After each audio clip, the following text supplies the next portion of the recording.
Should the Chargers target a wide receiver or maybe even two in this year's draft?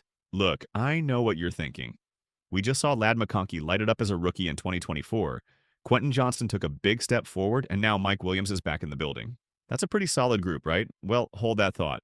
Because ESPN draft expert Jordan Reid recently sat down with Chargers.com and made a case that's got me nodding along. He's saying the Bolts need more firepower for Justin Herbert, and honestly, I'm starting to buy what he's selling.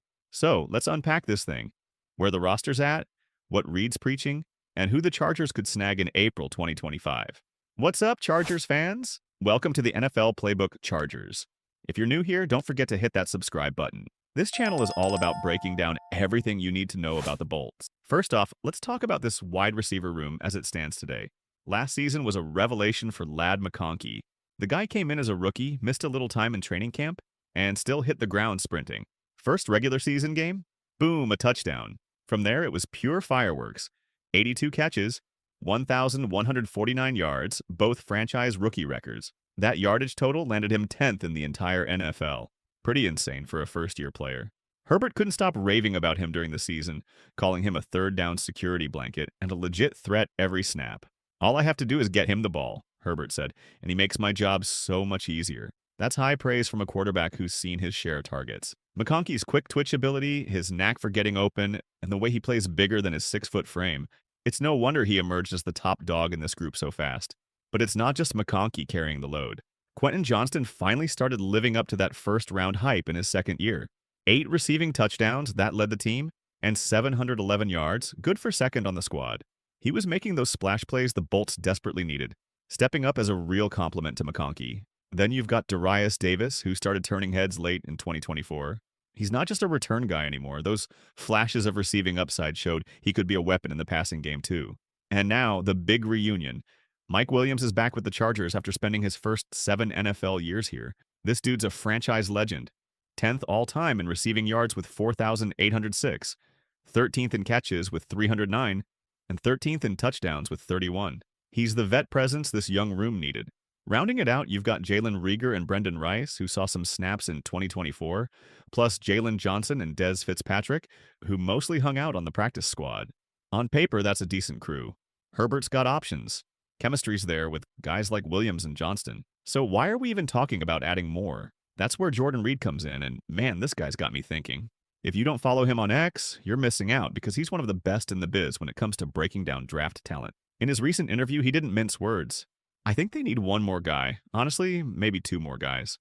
Even with McConkey's breakout and the pieces already in place, Reid's argument is that you can't overload a quarterback like Justin Herbert with too many weapons. He's pushing the Chargers to go after a receiver early.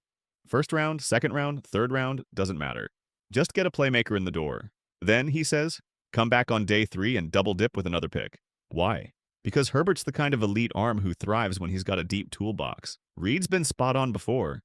Go back to last year, he had McConkey as his 5th-ranked receiver, slapped an early second-round grade on him, and called him a natural separator. Said he's explosive downfield, turns short routes into chunk plays, and plays like he's 6'3" or 6'4", despite being a legit 6-footer. Chargers took him right where Reid pegged him, and look how that turned out. So when he says the Bolts need more, I'm all ears. Now let's shift gears and talk about this 2025 wide receiver class because it's not just about need, it's about opportunity. Reid's take is that this isn't one of those crazy deep classes we've seen lately where you've got 5 or 6 guys going in the top 15. This year, he thinks you might see 2 receivers crack that range. Travis Hunter's in that mix, depending on how teams view him as a corner or receiver hybrid. But here's where it gets interesting for the Chargers, who are sitting at pick 22 right now.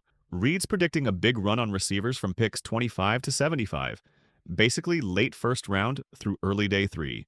That's where the depth of this class lives.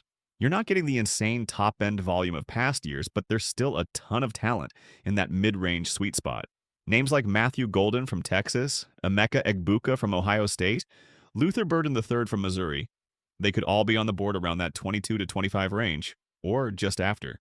If the Chargers want to strike early and then circle back later, Reid says the 3rd and 4th rounds have some real gems too. It's not a historic class, but it's got enough juice to make this strategy work. So who are the guys the Chargers could target? Let's start at the top with Tetairoa McMillan out of Arizona. This dude's a monster, 6 feet 4 inches, 219 pounds, 84 catches for 1,319 yards, In 2024, 8 touchdowns. He's a consensus first-team All-American, owns Arizona's all-time receiving yards record with 3,423, and sits third in program history with 26 career touchdown catches. Reid says if you're talking pure wide receiver, not counting a two-way guy like Hunter, McMillan's got a shot to be the first one off the board. The problem is a lot of teams ahead of the Chargers need a receiver too. But if he's there at 22, Reid's take is you don't even think twice. Turn that card in fast. He's got the size, the production, the whole package to be a number one. Next up, Matthew Golden from Texas.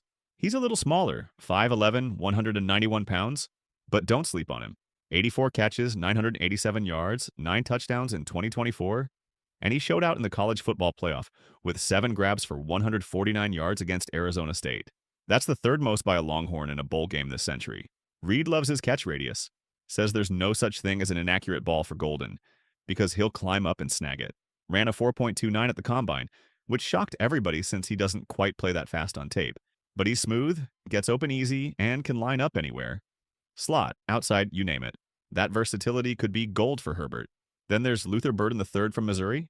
6 foot, 206 pounds, 61 catches for 676 yards, and 6 touchdowns in 2024, plus 9 rushes for 115 yards and 2 more scored. Back-to-back first-team All-SEC honors. He's tied for third in the SEC with 61 grabs last year. He's not the biggest stat sheet stuffer, but he's a playmaker who can hurt you through the air or on the ground. That kind of dual threat vibe could add a new wrinkle to this offense. Emeka Egbuka from Ohio State's another name to watch. 6 feet 1 inch, 202 pounds, 81 catches, 1,011 yards, 6 touchdowns across 16 games in 2024. Helped the Buckeyes win a national championship, led the team in receptions, and became just the second Ohio State player ever with 2 1,000-yard seasons. He's a polished, reliable guy who'd give Herbert a steady target. Reid sees him as a first-round possibility, maybe right in that 22 to 25 range. For day 2 options, Reid's got 3 standouts. Trey Harris from Ole Miss, 6 feet 2 inches, 205 pounds, 60 catches for 1,030 yards in just 8 games, 7 touchdowns. That's 100.8 yards per game, one of only 2 SEC players ever to average that across a career. Reid loves his vertical speed and strong hands. Says he's got more tools than he even showed in Lane Kiffin's wide-open scheme.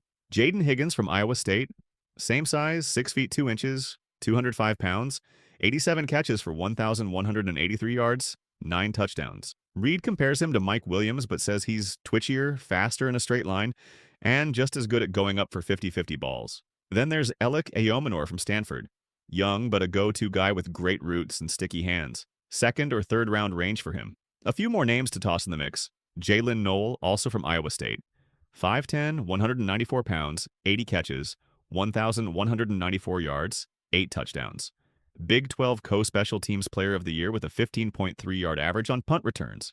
He's a captain, a leader, and a guy who could contribute in multiple phases. Jalen Royals from Utah State. 6 feet, 205 pounds, 55 catches for 834 yards, and 6 touchdowns in just 7 games. That's 119.1 yards per game. Explosive stuff. 2nd team All-Mountain West, tied for 3rd on Utah State's all-time touchdown list with 21. The big boards back this up. Daniel Jeremiah's got 4 receivers in his top 50. Mel Kiper's got 3 in his top 25.